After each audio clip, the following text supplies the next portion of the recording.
Tengo el gusto de presentarles a la doctora Adriana Vanegas, internista, reumatóloga de la Universidad de Antioquia y quien trabaja en el Hospital San Vicente de Paúl. Ella va a resolver algunas de las inquietudes que a los médicos generales y a los especialistas de otras áreas se nos presentan en el qué hacer de todos los días cuando vemos a los pacientes. Ella tiene una vocación docente, de manera que un saludo muy especial, doctora Adriana, y muchas gracias por estar con nosotros.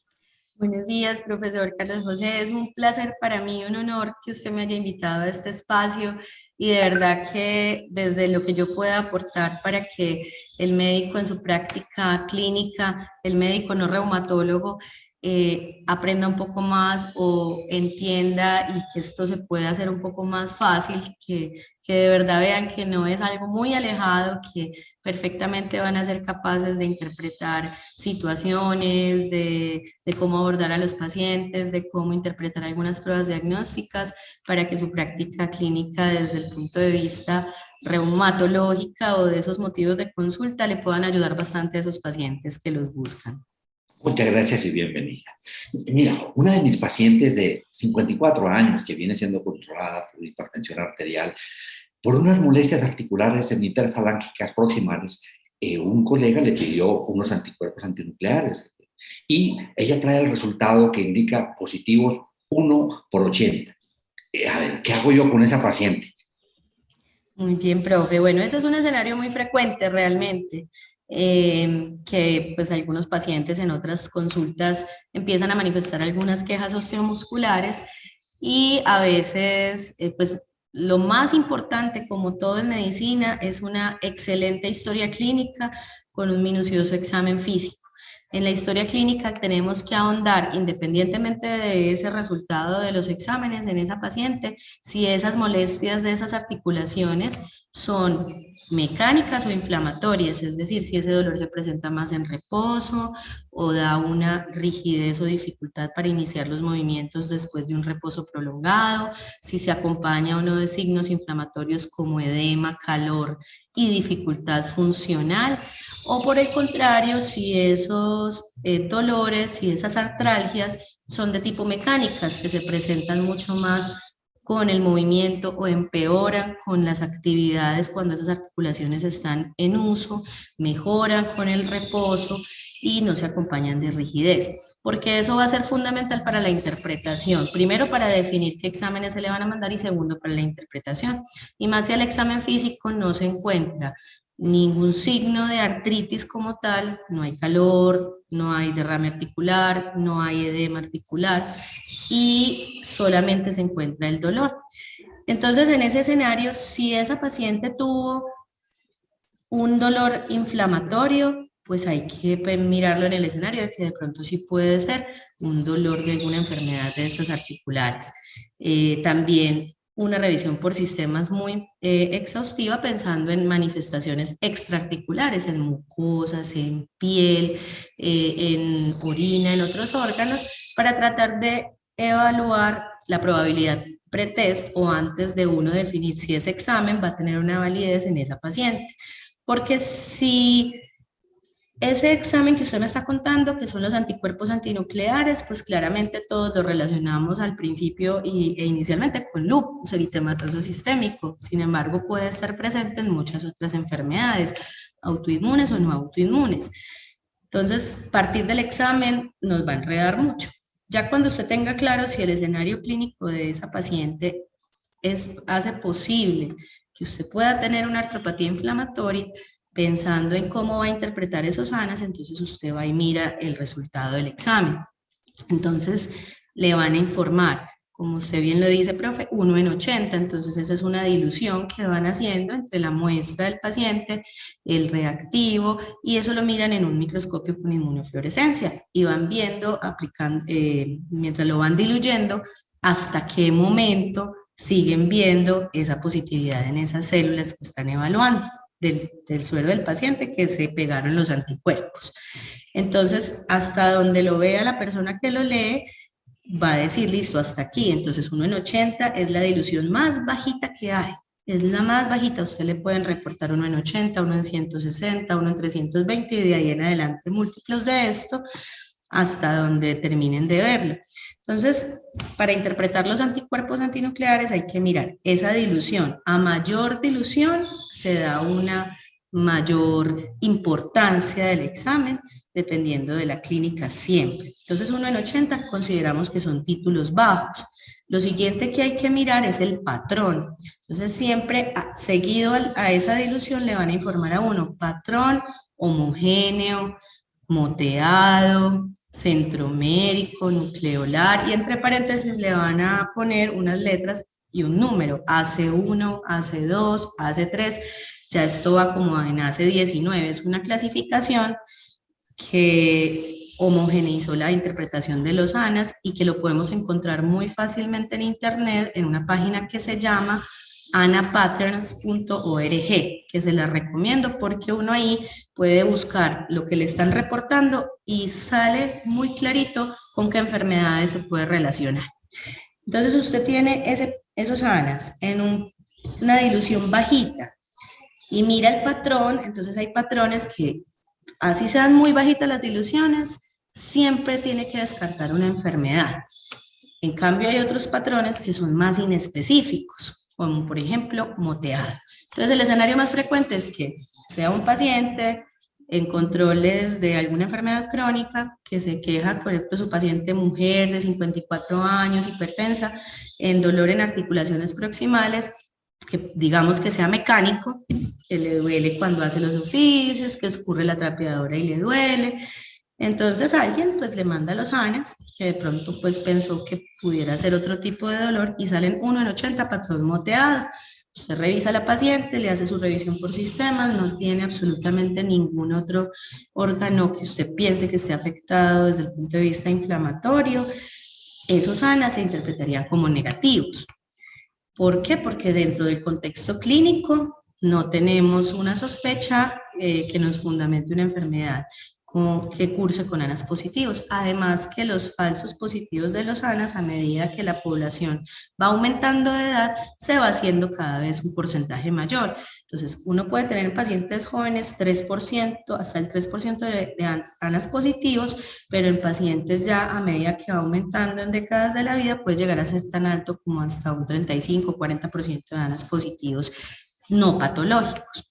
Entonces ese sería como el primer escenario. Y ya el segundo es, si es usted, por ejemplo, esa paciente le empieza a decir que tiene úlceras orales, que tiene fotosensibilidad, que tiene inflamación en las articulaciones y que el dolor es más inflamatorio, que de pronto se le hace un hemoleucograma que muestra que tiene trombocitopenia leve. Entonces usted empieza con un uroanálisis que muestra un poco de proteinuria. Entonces usted empieza a pensar, bueno, estas cositas sí parecen tener otro significado clínico, empieza a mirar y aunque tenga ANAS 1 en 80, que es un valor bajo, en ese contexto clínico sí pudiera significar, por ejemplo, lupus eritematoso sistémico. Entonces, la interpretación dependerá mucho del escenario clínico. Eso nunca va a cambiar. Perfecto. Ahora, si es ese segundo escenario, interrogo a mi paciente y encuentro esos detalles adicionales, ¿lo remito al reumatólogo o pido algunos exámenes para que llegue al reumatólogo o me confirme el diagnóstico? ¿Qué sería la mejor conducta que yo debo asumir? Claro que sí, profe. Yo siempre les aconsejo a todos que en el escenario de un paciente donde se esté sospechando una artropatía inflamatoria o una enfermedad reumatológica, como en este caso que pudiera ser un lupus eritematoso sistémico, los exámenes más importantes van a ser, aparte del examen clínico, que eso sí va a estar siempre de primero, un hemoleucograma y un uroanálisis, porque dan demasiada información sobre la enfermedad del paciente. En el hemograma podemos encontrar citopenias, leucopenia, linfopenia, podemos encontrar anemia que pudiera ser hemolítica o de enfermedad crónica, podemos encontrar trombocitopenia leve usualmente, y en el uroanálisis nos va a dar muchísima información, como proteinuria, que de pronto en ese contexto de hipertensión arterial crónica bien controlada no la esperaríamos, y mirar, es muy importante el sedimento urinario, si hay hematuria microscópica en ausencia de menstruaciones, si hay piuria, tenga o no tenga bacteriuria, porque a veces vemos el escenario de que hay pacientes que les hacen un citoquímico de orina, le encuentran piuria y hematuria, entonces dicen, ah, hay bacterias escasas, entonces tiene una ITU, le empiezan a dar tratamiento, pero uno le va y le pregunta al paciente y nunca ha tenido síntomas urinarios. Entonces, ojo, que esos exámenes urinarios, así tengan algo de bacterias, si el paciente no tiene síntomas urinarios, hay que pensar es que no vaya a ser el inicio o la expresión de una nefritis. Entonces, ese paciente que se va a remitir a reumatología o a medicina interna, dependiendo como de la facilidad del recurso, que también el internista puede hacer el enfoque, o que el internista va a remitir al reumatólogo, idealmente hacerle un hemoleucograma, una eritrosedimentación o velocidad de sedimentación globular, un uroanálisis, ya tenemos los ANAS, entonces si esa sospecha clínica persiste, es importante hacer unos niveles de complementos séricos C3, C4, que si están disminuidos nos van a apoyar más ese diagnóstico de lupus, unos anticuerpos ENA, anti-RO, anti-LA, anti-SM y anti-RNP que salen en los CUPs, pues en los códigos, cuando uno los va escogiendo para pedirlos como ENAs, que son otros anticuerpos que ya van siendo más específicos, no tan inespecíficos como los ANAs, y está el anti-DNA de doble cadena. Si no se pueden mandar todos esos exámenes, lo que yo les digo es el hemoleucograma, la sedimentación, el uroanálisis, y de pronto si tienen la posibilidad de complementos, C3, C4, si de pronto les queda más difícil mandar los anticuerpos, sino complementarlo con eso, con anti-DNA y los ENAs, sería pues algo importantísimo porque ya le da toda la información al reumatólogo para interpretarlo y poder dar el diagnóstico. Información perfecta. Adrianita, muy frecuentemente en la práctica del médico general, de los especialistas en un área que no es reumatología, es recibir personas ya de edad que tienen manifestaciones de osteoartrosis, hay nódulos de Verdín, se quejan de dolor en las interfalángicas distales o con artrosis, de pronto claramente una alteración de cadera. Recomendaciones para los médicos generales y para los especialistas que ven a esos pacientes, porque a veces, obviamente, que no saben qué hacer o a quién acudir. ¿Qué recomendaciones nos das cuando encontramos en esos pacientes que hacemos el seguimiento por algún problema crónico? Claro que sí, profe. Entonces sí, es muy frecuente en mujeres por encima de los 40 años y en hombres también de pronto un poco más mayores, pero podemos encontrar, como usted bien lo dice, o de forma incidental, asintomática, el paciente simplemente nos dice, ah, a mí se me está como poniendo aquí unos nuditos en los dedos, entonces eso sí, si uno los encuentra y el dolor es mecánico, piensa que es osteoartritis o osteoartrosis. Si son asintomáticos, realmente pues no hay mayor problema. Lo que uno tiene que casi que tranquilizarse uno mismo y tranquilizar al paciente, que a ellos lo que más les preocupa es que eso no sea una artritis reumatoide y que no se va a torcer, ¿cierto? Entonces uno explicarles que es un intento de reparación que la misma articulación tiene ante esa pérdida o desgaste del cartílago articular, entonces que trata de reparar pero no es capaz, y yo siempre les digo que hay como si fuera un huesito más blandito, huesito malo que les va, un huesito blandito pues que no cabe, entonces que por eso hace el nudito, que cuando sale duele mucho, a veces se inflama, pero luego ya no va a seguir progresando, que no hay nada que hacer para evitarlo, por lo menos en manos no hubo forma de predecir, ni hubo forma de quitarlo, ni va a haber forma de hacerle nada, pero que eso no va a empeorar tanto, que si hay mucho dolor o si hay episodios de inflamación, podemos recurrir a varias herramientas, por ejemplo, antiinflamatorios no esteroideos tópicos, diclofenaco, ketorolaco en gel, que a veces pueden reducir un poco esas molestias. Existe un medicamento que se llama capsaicina tópica, que es pues como un anestésico que viene derivado pues del picante, que a veces se consigue, que los mejora, que tiene pues que ver con la sustancia P. Sin embargo, el problema es que como se lo van a aplicar en las manos, uno se toca muy fácil la cara y la boca, entonces esto genera mucha molestia, mucha irritación y ya pues se ha descontinuado su uso más como por eso. Entonces yo recomiendo un poquito más para esos nódulos los AINES tópicos. El acetaminofén, hay pacientes que sí les sirven, pero entonces uno le tiene que devolver la confianza al acetaminofén a los pacientes que vemos, pues que muchas veces no. Entonces, a veces son pacientes que caminatas largas o cuando suben y bajan escalas hay dolor en rodillas mecánico, o puede haber dolor en caderas cuando se agachan, cuando caminan y en reposo mejoran. Entonces le dicen a uno, no, es que yo solo he tomado acetaminofén.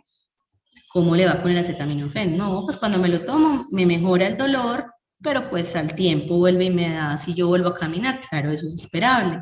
Entonces tranquilizarlo, explicarle, estar seguro que no haya pues otro tipo de dolor y el acetaminofén usarlo pues mejor dependiendo de la frecuencia de los síntomas, por horario, en una dosis adecuada, ¿cierto? A veces la gente se toma una tableta cada 12 horas, entonces uno dice para el peso no es suficiente, entonces optimizar las dosis.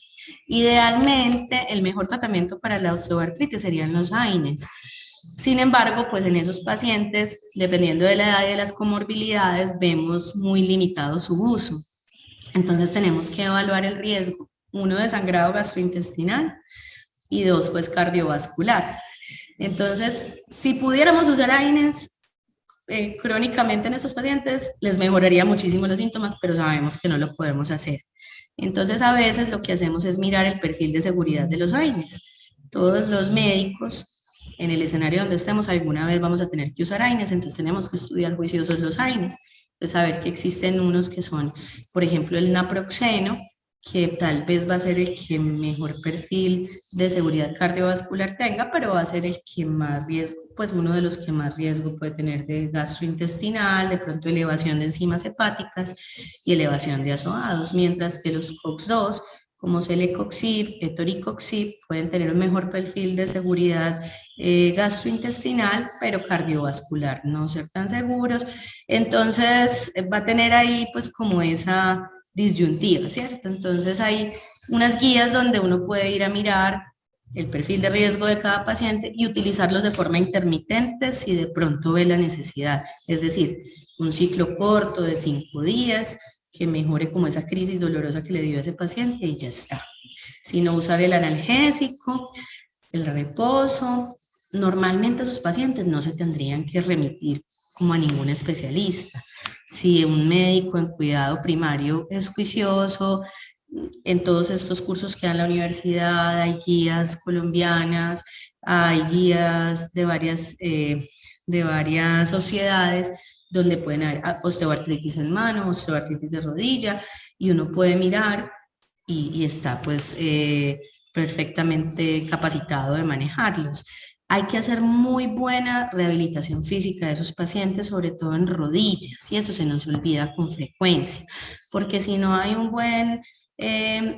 buen fortalecimiento, por ejemplo, de cuádriceps o de todos esos estabilizadores dinámicos y estáticos de las rodillas, pues el analgésico le va a hacer algo transitorio, pero va a perpetuarse toda la molestia. Lo otro es que pues hay que decirlo con mucho cuidado, obviamente, pues bajar de peso es una de las medidas más importantes para disminuir el impacto en rodillas y para prevenir, es la única medida válida para prevenir la osteoartritis de rodilla, la disminución de peso, y con una disminución casi que de un 5% del peso corporal se disminuye mucho el riesgo de que haya eso. Pues hay que decirlo pues con mucho cuidado con los pacientes, no minimizándoles su dolor, no minimizándoles su queja, pero explicándoles cuál es la importancia, sin ser punitivos pues con los pacientes en ese sentido. Ya cuando es algo muy crónico, que a pesar de las medidas no farmacológicas y farmacológicas que estamos usando pues en primer nivel o en cuidado pues ya por medicina interna, vemos que el dolor progresa, que se va haciendo permanente a pesar de todas estas medidas, se pudiera pensar en evaluar por ortopedia para mirar si ese paciente es candidato o no a una cirugía, sobre todo cuando es en rodillas o en mano, cuando es en la primera articulación carpo-metacarpiana, que es la que llamamos risartrosis, que con este movimiento y con el uso de los teléfonos celulares, el chat, todo esto, cada vez vamos viendo mucho más y más avanzados, y a veces se vuelve muy dolorosa infiltrarla, que son otras medidas que a veces usamos en rodilla. Es difícil porque es muy pequeño el espacio, entonces a veces les hacen también algunas intervenciones. pero fundamental tranquilizar al paciente, explicarle de qué se trata sin minimizarlo y decirle, eso es normal por la edad, eso es no, está pasando esto, el cuerpo está tratando de repararse, no es capaz, obviamente va a doler, sin medicamento duele, estos ejercicios de fortalecimiento, etcétera. En ese paciente con osteoartritis hay que gastarse un poquito más de tiempo para que entienda qué es lo que está sucediendo. Fantástico. Y finalmente, en esos pacientes debemos hacer tamización del diagnóstico de osteoporosis. ¿Qué recomendaciones nos darías a todos cuando hacemos la revisión de sistemas y preguntamos a los pacientes sobre sus antecedentes personales con respecto a osteoporosis? ¿Qué recomendaciones en la tamización? Claro que sí, profe. Entonces lo mismo siempre, y siempre lo vamos a escuchar y no me cansaré de decirlo, una buena historia clínica, un examen físico. Antecedentes de que la mamá o el papá hayan tenido osteoporosis o fractura de cadera, sobre todo que se hayan fracturado la cadera, es un factor de riesgo muy importante. Cuando hay una baja masa corporal, un índice de masa corporal por debajo de 20, también aumenta el riesgo de osteoporosis. Cuando hay tabaquismo, sobre todo si el tabaquismo es activo, cuando hay una menopausia precoz, antes de los 50 años, es llamativo, y esas fracturas que pasan a veces muy desapercibidas y que como que no son tan llamativas, por ejemplo, una persona que va caminando se tuerce el tobillo y terminó con una fractura de peroné, una mujer de 50 años o de 55 y uno como, bueno, no es un húmero, no es cadera, no es columna, que son las fracturas de fragilidad, pero ¿por qué una mujer de esa edad se va a fracturar un peroné al torcérselo sin un accidente de un trauma mayor, ¿cierto?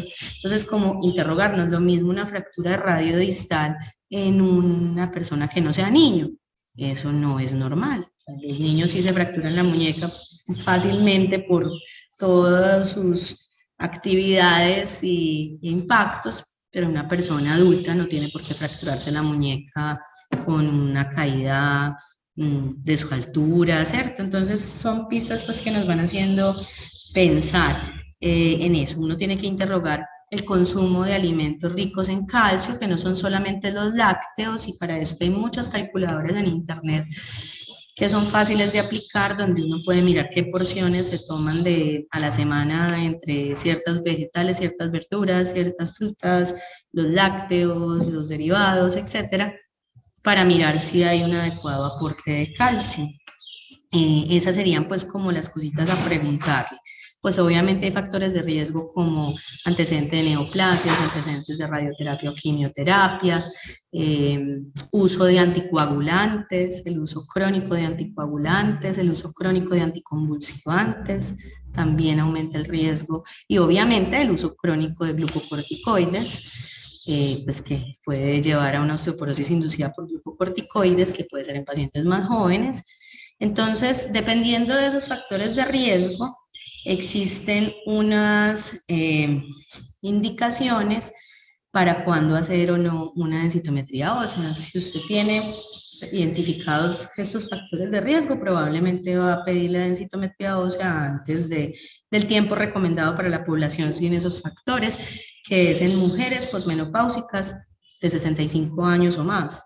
Que no tengan factores de riesgo, esa es la indicación en principio de una densitometría ósea, es decir, antes de los 65 años sin factores de riesgo, no tendríamos por qué estar usando densitometrías óseas continuamente en estas mujeres, excepto si usted empieza a identificar esos factores. Entonces, mujeres posmenopáusicas de 65 años o más, y en hombres que también se afectan por osteoporosis mayores de 70 años. Ese sería como el principio, cuando usted en general. Ya pues en cada paciente en el individual pues mirará ese riesgo. Bueno, y cuando se manda la densitometría hay que complementarla con niveles de vitamina D, que ya voy a hacer un puntico en esa parte, que estamos en unas noticias más nuevas que confirmaron ciertas cosas que creíamos de la vitamina D. Entonces hay que medirles niveles de vitamina D, niveles de calcio y niveles de hormona paratiroidea y calciuria. Generalmente esos son como los 4 iniciales con los que uno ya luego con la densitometría puede empezar a pensar qué hacer. Y el reemplazo o suplementación de vitamina D estaría indicado solamente en pacientes que tengamos demostración de osteoporosis o que tengan unos niveles muy bajos por debajo de 20. Y realmente recientemente, esta semana, pues en el New England Journal of Medicine, un estudio muy grande ya mostró que en pacientes así, que no tenemos osteoporosis, que no tenemos hiperparatiroidismo, que es el otro escenario, no tenemos necesidad ni indicación de que ni nos midan la vitamina D, ni nos den suplencia de vitamina D. Eso es. Mensajes muy precisos. Doctora Adriana, muchísimas gracias por este rato tan agradable de conversatorio. La Academia de Medicina de Medellín le agradece inmensamente y esperamos tener de pronto una nueva oportunidad, porque usted tiene muchas cosas para contarnos. Claro que sí, profe, y le tengo mucho cariño a la Academia de Medicina en mis épocas de estudiante, que tengo que volver a retomar ahora en estas épocas ya de práctica profesional. Le agradezco muchísimo la invitación, para mí siempre será un placer verlo, saludarlo y hablar con todas las personas que de verdad es muy importante que mantengamos estas interacciones. De verdad que sí me gusta mucho. Que esté muy Felicidades. bien, hasta luego, un buen día.